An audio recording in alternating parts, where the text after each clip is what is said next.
That's not good. Well, my printer committed seppuku, and all my workbenches are full of projects that are waiting on hardware. So let's move over to this corner of my wiring workbench where I've got something small and cool that I've completed recently. So here, we've got a Dart Zone Outlaw with a 16-shot chain attached to it. This is a 3D printed file set that you can find that's pretty easy to put together and actually works pretty well. The Outlaw itself has a few different mods that I've done to it. It's got a new barrel from, I think, Out of Darts. I forget where I bought it. The one that has the O-ring on the end of it to seal better with the cylinder. It's got a spring spacer, and I shaved down the back of the trigger. And that's the main thing that improved the performance of this, because shaving down the trigger allows it to go back further before firing, which means the little arm that is pulling the barrel backward is going farther back and sealing better before firing. And I found that that helped a lot with this chain and the new barrel. Because every time you shoot the Outlaw, when you pull the trigger, it forces the seal like that, and that's why it performs so well, despite being a cylinder blaster. And shaving about 1 millimeter off the back of the trigger allows it to pull back farther before firing, so the seal is way better. The Outlaw, all the different plastic pieces come apart separately, so it's really easy to take all these green pieces off and then just vinyl dye this part black and put them back on, and then I have this neon green filament that is obviously a different green from this, but I still think it looks pretty cool, despite not being color matched. But now I've got a pistol with 16 shots. It's just a really cool, kind of gimmicky thing. It cycles and feeds pretty well.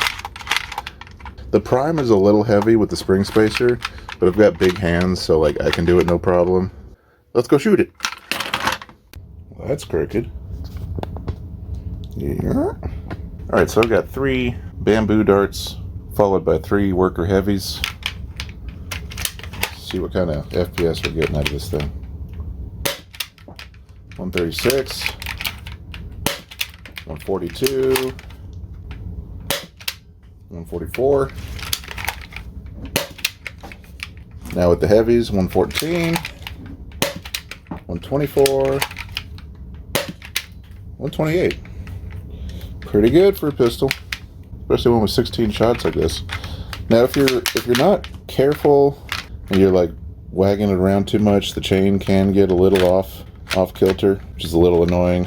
But for the most part, I've noticed it's pretty stable and feeds pretty reliably. Yeah, it's a cool little kit. I'd recommend giving it a try. It's real easy to put together, and it's not permanent. You can just swap out the centerpiece, just pull it back out, unhook the chain, and put the cylinder back in. And then you have your Outlaw back to normal. So it's a drop-in kit, and it just makes this cool chain-fed pistol. I think it's pretty cool. Let's shoot some targets just because.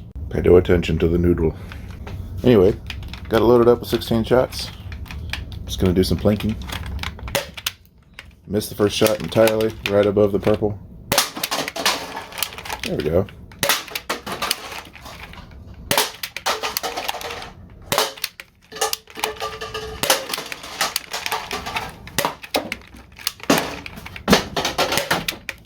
Oh.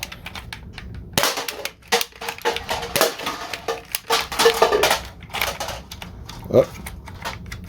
Jammed up a little bit.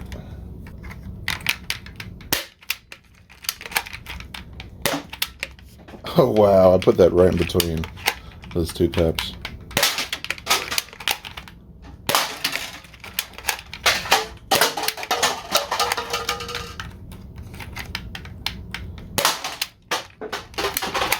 Got any shots left? Yep, I got one left. Woo! Ta-da! Occasionally the chain will get a little funky, and then you just have to kind of pull it back into place. There is an alternate version of this centerpiece that has more aggressive teeth on it on thingiverse, and I tried that and it broke on me because this filament was a little bit brittle. But if you're printing out of something stronger, that is probably worth doing. It's just a super thin, like extra fin kind of coming off this star, so it's a little delicate. This is the default one. And it still feeds pretty well for the most part. But if you want it to feed perfectly, maybe try that other piece. But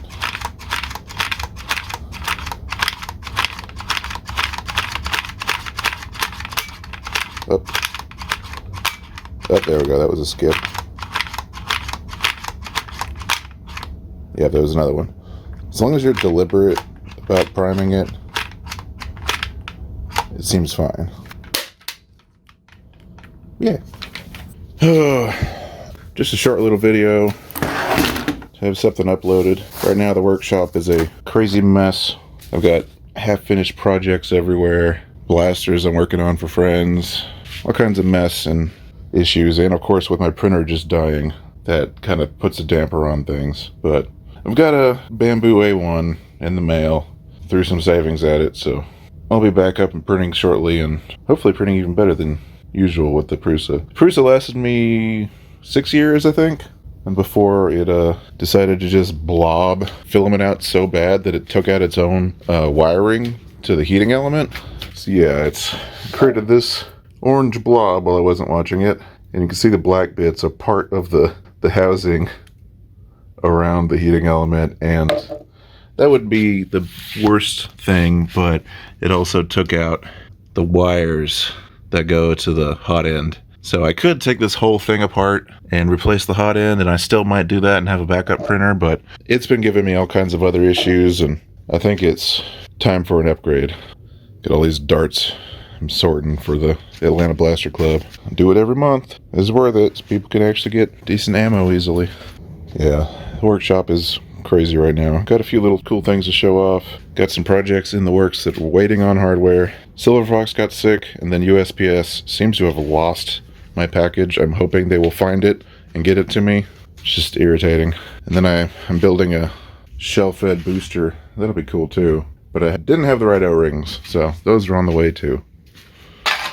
Just parts and stuff everywhere. There's hardly anywhere to work. But chugging along, making cool projects. Wanted to get a little short video out to keep the uploads fairly regular.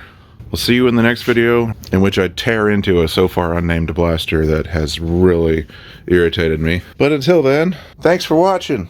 This has been Carious, reminding you to have fun. What a mess. MXL darts. Yeah?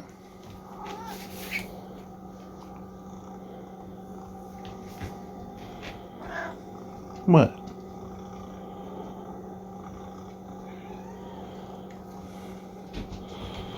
It's like, why you not love me? Stop filming me and love me. Okay.